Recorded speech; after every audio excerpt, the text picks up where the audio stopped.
Hey hello everyone, this is your Bollywood spy यानी कि RJ Divya सोलगम। इस वक्त मेरे साथ मौजूद है दो कमाल के actor Anant Mahadevan sir and Sanjay Suri ji. Avrodh season 2 trailer देखा, मतलब बहुत कुछ नया देखने मिल रहा है, काफ़ी डिफरेंट है, बहुत ही फ्रेश सब्जेक्ट है। We know that subject, but still उस पर जो आपका टेक है वो बहुत डिफरेंट है। लेकिन आप लोगों से पहले जानना चाहूँगा, रिएक्शंस कैसे रहे, फीडबैक्स कैसे रहे? Well, across the board, across borders हम दोनों के किरदार सो फार ट्रेलर एंड जितने भी क्लिप्स देखे हैं, reactions, I am quite overwhelmed honestly. मैं सीज़न 1 का हिस्सा नहीं था, करेक्ट, लेकिन सीज़न 1 की एक लॉयल्टी बनी है ऑडियंस में, और Anand and Neeraj and all a part of that and this, but this is a stand alone. So curiosity है, थ्रिल्स एंड एस्पिनाज एलिमेंट मुझे लगता है लोगों को पसंद आ रहा है। अब 24 के बाद समझ में आएगा कितना पसंद आया, बट इसमें सारे वो एलिमेंट्स हैं जो ऑडियंस को ग्रिप रखेंगे। सो फार वेरी पॉजिटिव रिस्पॉन्स। बट आप दोनों के किरदार पूरे ऑपोजिट है, one on the good side, one on the bad side. ये कुछ बताइए उसके बारे में। नहीं, जनरली मैं विलन प्ले करता हूँ, ये अच्छा आदमी प्ले करता है, तो हमने सोचा कि इस बार हम जरा स्वैप कर लेते हैं। So the nice, real good man in real life is playing a villain, so which makes, that's why he's such a fantastic actor. और मैंने कोशिश किया है अच्छे रहने की, क्योंकि असली ज़िंदगी में कोई मुझे होने नहीं देता है, तो मेरे भी एक्टिंग फैकल्टीज़ को चैलेंज किया जाता है ऐसे माहौल पे। So we are playing on opposite sides. So Anant sir, starting with you, खानदान, मतलब जिन लोगों ने नहीं देखी है, प्लीज़, अगर YouTube पे देखने मिलता है, प्लीज़ डू वॉच। मैं आपको थोड़ा सा सॉरी टू करेक्ट यू, ये खानदान जो पता नहीं क्यों मुझे लगता है कि लोग समझते हैं कि मैंने खानदान और महाभारत में काम किया। मैंने नहीं किया। मैंने वो बेसिकली वो घर जमाई था, खानदान उससे पहले था। यानी श्रीधर क्षीरसागर ने ही खानदान बनाया था, श्रीधर क्षीरसागर ने ही घर जमाई बनाया था। तो इट वाज घर जमाई सेम टाइम का, आई थिंक वो शेखर कपूर का, घर जमाई। एंड हिंदी में अगर देखेंगे तो जो एक फर्स्ट टाइम लोगों ने जो प्रॉपरली आपको नोटिस किया, चांदनी इन अ बिग फिल्म में बोल सकते हैं। या I think that was my big film before खिलाड़ी। दैट वाज अ बिग खिलाड़ी के बाद तो मतलब you well everybody knew that uncle, तो सबके फेमस अंकल हो गए थे आप। बट ये फेज के बारे में जब याद करते हैं, कैसा था? कुछ memories if you can share sir. No, those were the days when I was working with an advertising agency. जी। और यश जी के, यश चोपड़ा के जो यशराज फिल्म्स का अकाउंट जो था वो हमारे पास ही था। Okay. So we used to do all the main big film accounts. So I used to come in touch with Yash ji. So Yash ji, एक बार यश जी ने मुझे बुलाया, एक सीरियल चल रहा था खजाना, जो शॉर्ट स्टोरीज पर आधारित था। मैंने कहा कि I have seen you in theatre, तो एक रोल देना चाहता हूँ, लेकिन एक प्रॉब्लम है। मैंने कहा क्या?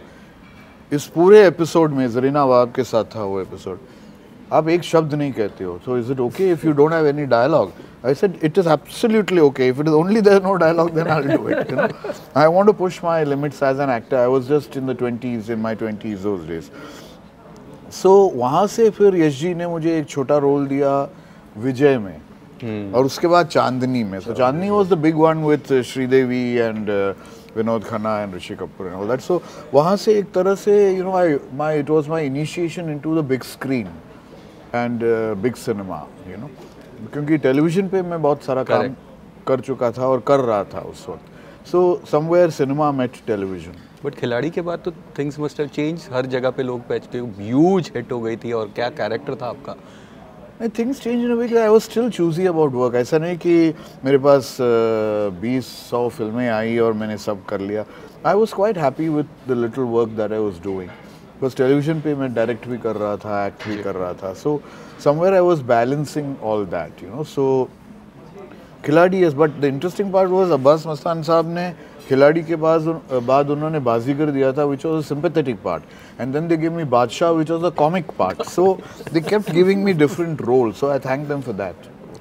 संजय, आपकी जो शुरुआती फिल्म है, प्यार में कभी कभी से ले लो, माय ब्रदर निखिल ले लो, जनकार बीट्स ले लो, दिल विल प्यार वाला ले लो, गाने, आई थिंक आप उन लकी एक्टरों में से एक हो जिनकी हर फिल्म में सुपर्ब सॉन्ग्स रहे। Yes, thanks to all the music composers and the directors जिन्होंने वो चुने।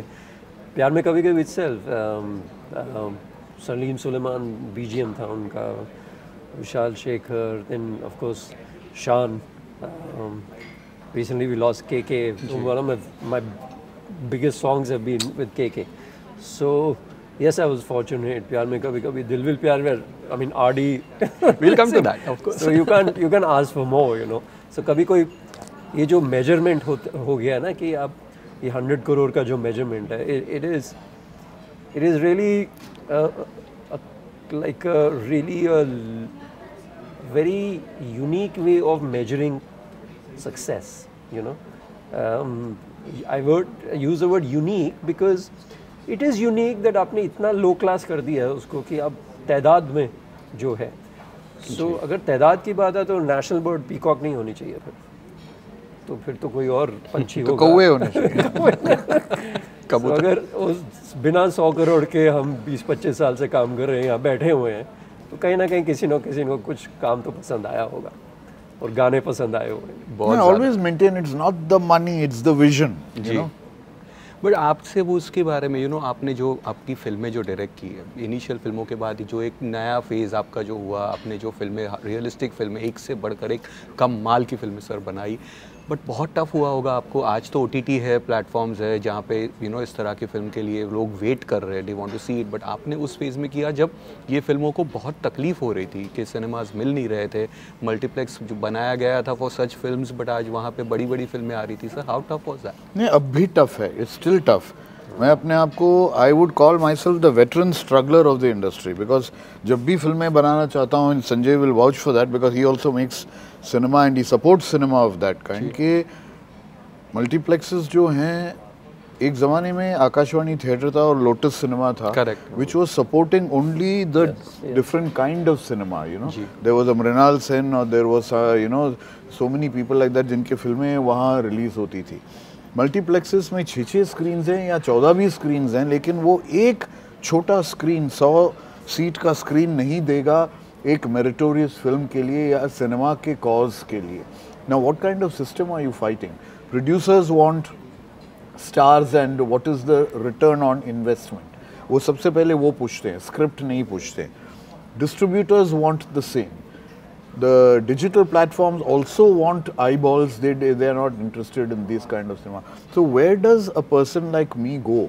You know, how do we continue making films? It's a miracle that I'm sitting here and talking to you and still making movies. I think somebody up there loves me, you know. Actually. Yeah, so I don't know. Absolutely, well said. Yeah, it's very challenging, and the entire ecosystem does not support it. But Sanjay, आपके लिए भी कहीं ना कहीं तो you are lucky, क्योंकि आपकी जो इनिशियल फिल्में थी वो मल्टीप्लेक्स एरा जस्ट शुरुआत हुआ था. आज अगर एक माय ब्रदर निखिल जैसी फिल्म को बहुत तकलीफ होगी कहीं ना कहीं थिएट्रिकल रिलीज करके सक्सेस होना. Your films were successful at least in the cities and everything. तो सी अगेन, सो जो सक्सेस एक मॉडल बन सकता था वो मॉडल नहीं बना. वो इनफैक्ट अब डिसअपेयर ही हो गया, बिकॉज आज वो लाइक आनंद इज सेइंग, ये फिल्में आप रिलीज़ करने जाएंगे, everyone who is not related to the film is making money. You know, आपके होर्डिंग्स में पैसा जाएगा, आपके न्यूज़पेपर्स में जाएगा, टीवी में जाएगा, ऑनलाइन में जाएगा. और जिन्होंने बनाई है to create that kind of marketing, because this opening weekend business came from Hollywood. ये यहाँ नहीं होता. हमारी दूसरे तीसरे हफ्ते में फिल्में चलती थी. इर्रिस्पेक्टिव अब आपका क्वालिटी क्या है, आप इतना पैसा डाल दो मार्केटिंग में कि फ्राइडे को आप डिक्लेयर कर सकते हो ओपनिंग वीकेंड इतना, सैटरडे संडे को, मंडे को तेल लेने गई फिल्म, भाड़ में जाए, फिल्म अच्छी है बुरी है, हमने पैसे अंदर कर लिए. And this studio system had the dollars, they had the money. ये कितने का है, we can buy it. So without realizing it's एक फ्रैंकेनस्टाइन मॉन्स्टर क्रिएट कर दिया, एंड आके आज अपने पैर पे खुद ही कुल्हाड़ी मार दी है सबने. पिछली 3 फिल्में आप देखिए कौन सी बेल्ट से आई हैं और क्या बिजनेस किया उन्होंने. सो ये एक कहीं ना कहीं एक बहुत इंट्रोस्पेक्ट करना चाहिए. और कोविड ने तो डिस्ट्रप्शन की है, अभी भी इंट्रोस्पेक्शन होनी चाहिए, ये डिस्कशंस होनी चाहिए, सपोर्ट होना चाहिए फिल्म्स को, इंडिपेंडेंट फिल्म्स को.